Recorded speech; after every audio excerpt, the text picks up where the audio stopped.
अस्सलाम वालेकुम। तो कैसी है मेरी प्यारी प्यारी यूट्यूब फैमिली। उम्मीद है कि आप सब लोग ठीक ठाक होंगे और अपने अपने घरों में खुशबाश होंगे। तो आइए आज की मेरेकल स्टोरी स्टार्ट करते हैं। आज की मेरेकल स्टोरी है दरूद इब्राहिमी के बारे में। दरूद इब्राहिमी से हमारी ज़िंदगी में मेरेकल होते रहते हैं और ये कोई ऐसी बात नहीं है कि जिस पे कोई यकीन ना करें, क्योंकि हम सब के साथ कहीं ना कोई खुशगवार वाक़या हुआ होता है दरूद इब्राहिमी की वजह से। इन सिस्टर ने जो स्टोरी भेजी थी वो बहुत लॉन्ग थी, तो मैंने उसको शॉर्टकट करके ख़ास बातें हैं जो कि मैं आपके गोशेगुज़ार करना चाहती हूँ। ये मेरेकल स्टोरी बहुत ही ज़बरदस्त है और आपका ईमान ताज़ा हो जाएगा इंशाअल्लाह, और आपकी परेशानियों का हल भी मिलेगा। कई जो मेरी प्यारी बहनें हैं वो कंफ्यूज हो जाती हैं कि मैं हमेशा ही दरूद इब्राहिमी के बारे में कहती हूँ। तो मेरी प्यारी बहनें, इसमें कंफ्यूज होने की कोई बात नहीं है, क्योंकि दरूद इब्राहिमी तो मैं पढ़ती हूँ इसलिए मेरी ज़ुबान पे चढ़ा हुआ है और इसकी फजीलत भी बहुत ज़्यादा है। लेकिन अगर आप कोई और शॉर्ट दरूद होते हैं जो अगर उनमें से कोई पढ़ती हैं तो इसमें भी कोई वो नहीं है। आप अपने वजीफ़े के लिए जैसे मैं दरूद इब्राहिमी का बताती हूँ, आप वो वाला दरूद भी पढ़ सकते हैं। इसमें कोई भी ऐसी वजह नहीं है कि दुरूद पाक तो हमारे आका के लिए होता है, हमारी नबी पाक सल्लल्लाहु अलैहि वसल्लम के लिए है। तो शॉर्ट हो तो वो भी पढ़ा जा सकता है अपनी किसी हाजत के लिए, लेकिन अगर दुरूद इब्राहिम में पढ़ते हैं तो उसमें आपको अपना भी फ़ायदा है और बहुत ज़्यादा अजर व सवाब है। ये बहन कहती हैं कि मैं कई वजूहात थी जिनकी वजह से मैं अक्सर परेशान रहती थी, और इसी सिचुएशन में आपका चैनल मुझे मिला और मैंने आपके चैनल पे जब वीडियोस देखना शुरू की तो यकीन करें मुझे लगा जैसे अल्लाह पाक ने मुझे मेरे मसलों का हल बता दिया। आपने जिस तरीके से इस्तग़फ़ार और दरूद इब्राहिमी के बारे में आपने जिन जिन वज़ाइफ़ का ज़िक्र किया है, और जब मैंने उन पे अमल करना शुरू किया तो यकीन करें मेरी ज़िंदगी में पे मिरेकल हुआ है, जो कि मैं आप सब सुनने वालों को बताना ज़रूर चाहूँगी। तो ये मेरी बहन कहती हैं कि मेरी अम्मी के पाँव में अक्सर दर्द रहता था, जो कि उठने के काबिल नहीं थी। चलना फिरना दोभर था और वो दर्द इतनी शिद्दत इख्तियार कर जाता था कि वो चीखें मारती होती थी कि उनके किसी भी मेडिसिन से कोई फ़र्क नहीं पड़ता था। और कभी-कभी तो पाँव बिल्कुल ही बेजान हो जाते थे कि उनको वज़न ही महसूस नहीं होता था। किसी की समझ में कुछ भी नहीं आ रहा था। शायद ये नज़र बद का नतीजा था कि उनको इतनी तकलीफ़ ने घेर लिया था और किसी चीज़ से भी अफ़ाका नहीं हो रहा था। तो ये सिस्टर कहती है कि अल्हम्दुलिल्लाह मेरी अम्मी पहले भी दुरूद शरीफ पढ़ती थी, लेकिन वो गिनकर नहीं पढ़ती थी, यानी कि वजीफ़े के तौर पे नहीं पढ़ती थी। ऐसे ही कभी-कभी चलते फिरते पढ़ लिया तो पढ़ लिया, बस यही था इनका कि वो कभी-कभी पढ़ लेती थी। और फिर जब एक बार आपकी वीडियो मेरी नज़र से गुज़री तो वो वीडियो मैंने अपनी अम्मी को भी दिखाई, और अम्मी को जब पता चला दरूद इब्राहिमी की फ़जीलत के बारे में तो उन्होंने प्रॉपर पढ़ना शुरू कर दिया। और फिर ऐसे हुआ कि उन्होंने रेगुलर पढ़ना शुरू कर दिया।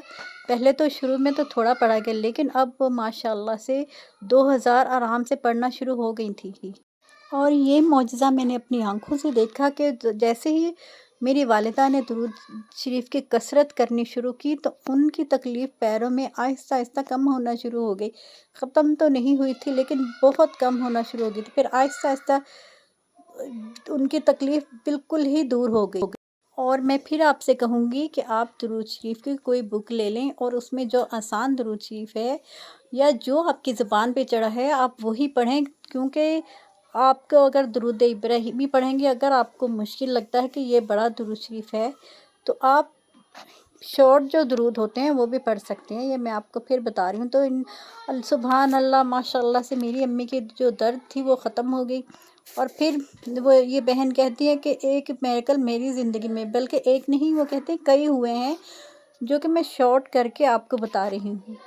वो कहती हैं कि काफ़ी अर्सा पहले तकरीबन 1 साल पहले मोहल्ले वाली औरतें जैसे कमेटी डालती हैं, अपनी दोस्त से मिलकर अक्सर हम कमेटी डाल लेते हैं। तो ये कहती हैं मैंने भी इसी तरीके से कमेटी डाली और मेरी जो कमेटी है वो तकरीबन दरमियान में आई थी। और फिर ये हुआ कि कमेटी चलते चलते मैंने कमेटी प्रॉपर दी और किसी महीने भी नागा नहीं किया। तो अचानक से जब मेरी कमेटी की बारी आई तो मेरी जो दोस्त थी उसने कहा कि मुझे ज़रूरत है, ये कमेटी मुझे दे दो, मैं आपको अपनी कमेटी दे देती हूँ। تو ایسے کرتے کرتے پہلے تو مجھے بھی یقیناً ضرورت تو ہر کسی کو ہوتی ہے، لیکن میں نے ان کی مجبوری دیکھتے ہوئے وہ کمیٹی ان کو دے دی۔ تو جی وہ کمیٹی ان کو دی ہے، پھر جب ان کی کمیٹی کی باری ہے، ایسے ہی چلتے چلتے کمیٹی میں مسلسل دیتی رہی۔ پھر جب ان کی کمیٹی کی باری میں آئی تو ان کی بیٹی کی شادی تھی، تو انہوں نے اپنی اتنی مجبوریاں مجھے بتائی کہ مجبوراً مجھے کہنا پڑا کہ چلیں آپ یہ پیسے مجھے واپس بعد میں کر دیجیے گا۔ مگر پھر 1 سال 2 سال گزرے، مگر وہ جو کمیٹی والی تھی وہ تقریباً ہی دن پہ دن گزار رہی تھی اور وعدے پہ وعدہ کر رہی تھی، مگر میرے جو پیسے تھے کمیٹی کا کافی زیادہ اماؤنٹ تھی، لیکن وہ دینے پہ راضی نہیں ہو رہی تھی۔ اپنی کوئی نہ کوئی مجبوری بتاتی، ہمیشہ جب بھی میں تقاضا کرتی وہ اپنی کوئی نہ کوئی مجبوری بتا کر مجھے لاجواب کر دیتی تھی، اور میں اندرونی طور پہ بہت زیادہ پریشان تھی، اور مجھے ان دنوں میں پیسوں کی ضرورت بھی بہت تھی۔ تو جب میں نے آپ کی ویڈیو دیکھی اور درود ابراہیمی کے اتنے فضائل میں نے سنے، تو میں نے کہا کہ میں بھی تو مسلمان ہوں، میں کیوں نہیں کر سکتی، میری بھی تو یہ پریشانی ہے، اور میں اپنی پریشانی اپنے رب کو نہیں بتاؤں گی تو کس کو بتاؤں گی؟ بجائے اس کے کہ میں دنیا والوں کے سامنے روں، میں نے اپنے رب کے آگے رونا زیادہ پسند کیا۔ اور پھر کہتی ہیں کہ میں ٹائم سے ہی گھر کے کام کاج سے فارغ ہو کے تو میں ظہر سے لے کے عصر تک مسلسل درود شریف پڑھتی رہتی، چاہے میں کام کرتی، چاہے بیٹھی ہوں، چاہے جو بھی کر رہی ہوں، لیکن میں پراپر درود شریف پڑھتی رہتی تھی۔ اور پھر میں نے 1.25 درود شریف کی منت مان لی کہ میں یہ پڑھوں گی اور میری یہ مشکل آسان ہو جائے۔ تو یقین کریں کہ تھوڑے ہی دن گزرے تھے تو وہ عورت خود آئی میرے پاس پریشان اور شرمندہ۔ اس نے کہا کہ بہن آپ نے بہت زیادہ صبر کیا ہے اور مجھے اب شرمندگی ہو رہی ہے۔ یقین کریں کہ میرے دل میں پتہ نہیں کیا ہوا کہ اچانک سے چینجنگ آ گئی میری لائف میں، کہ میں اتنی مجبور ہوگی کہ میں آپ سے معافی مانگوں کہ میں نے آپ کو تنگ کیا۔ اور یقیناً میری مجبوریاں ہیں گھریلو، لیکن اتنی زیادہ نہیں ہے جتنا رونا میں آپ کے آگے روتی رہی ہوں، اور آپ کے پیسے دینے کے معاملے میں میں آپ کو ٹالتی رہی ہوں۔ اور یقین کریں وہ بہن مجھے پیسے بھی دے گئی ہیں اور ساتھ میں معافی بھی مانگنے گئی۔ تو اس دن کے بعد سے تو میرا عقیدہ اور بھی زیادہ مضبوط ہو گیا ہے۔ تو اس کے بعد سے وہ کہتی ہیں ایک اور میریکل میری زندگی میں آیا ہے کہ درود شریف پڑھتے پڑھتے اچھا اس واقعے کا جو کمیٹی والی بات تھی، اس کے بعد سے 1.25 پورا ہو گیا تھا درود شریف، لیکن اب میں 1.25 نہیں، لیکن میں نے ٹائم بنا لیا کہ عصر سے لے کے مغرب تک جتنا بھی ہو سکے میں لازمی پڑھوں گی درود پاک۔ اور اسی طرح سے میں نے پڑھنا شروع کیا، اور جب میں پانی پہ پھونک مارتی تو پانی میں سے نا بہت پیاری سی خوشبو آنا شروع ہو گئی تھی۔ سبحان اللہ، ماشاء اللہ، اللہ ہم سب کی دعائیں بھی ایسے ہی قبول کرے جیسے ان بہن کی تھی۔ اللہ پاک ہم سب کو نیکی اور ہدایت کے راستے پر رکھے۔ تو جی آج کی ویڈیو کیسی لگی؟ اگر اچھی لگی ہو تو لائک کر دے، اور اگر چینل پہ نیو ہیں تو میرے چینل کو سبسکرائب کر دے۔